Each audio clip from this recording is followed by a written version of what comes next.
Hey, good morning, everybody. Hey, I want to talk a little bit more about debt, but let me leave with a question.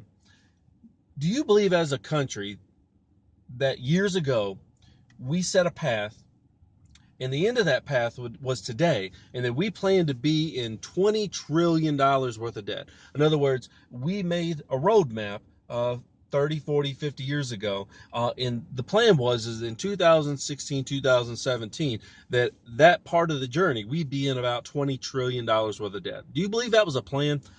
It's a rhetorical question, I know, right? Like nobody believes that we planned on being in $20 trillion worth of debt, right? But that's kind of the point, right? There was no plan. We've had no plan, no financial plan. Okay. Now I know they had plans to do this and do that and to stimulate the economy with bailout money and all this. There was no balanced budget. We had no blueprint of where we was going financially as a country. Social Security is another good example of this. And so we're all raising heck trying to get somebody in office that can balance the budget so that we can start growing our economy again. Uh, and you know what the irony of this is? I don't know the numbers, but here's what I can tell you. Most Americans don't have a budget themselves.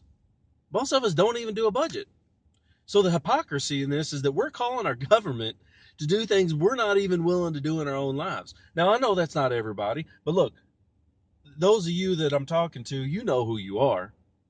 I'm not pointing fingers. I'm just going to let this video speak to you. And if it convicts you, then so be it. But look, the hypocrisy in the fact that we show up to the elections and the polls and we're looking for people with plans, but we don't even have a financial plan for our own lives.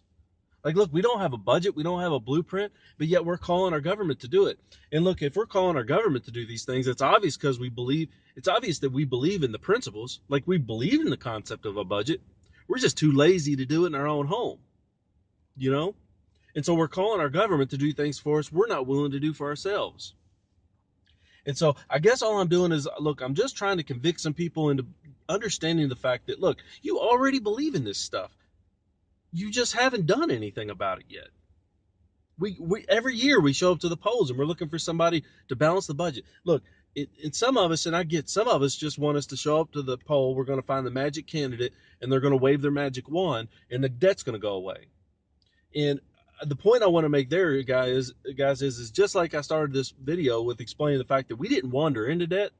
Like it wasn't something, or we wandered in the debt, right? Like it wasn't planned. We just happened to wander into it. But guys, look, we cannot wander out of debt. We're not going to get anybody in office just going to wave the magic wand and all of a sudden all this debt's going to go away. Look, it's going to come with some sacrifices. And it's the same in our own households. Look, we can wander into debt, but guys, we cannot, and I repeat, we cannot wander out of debt.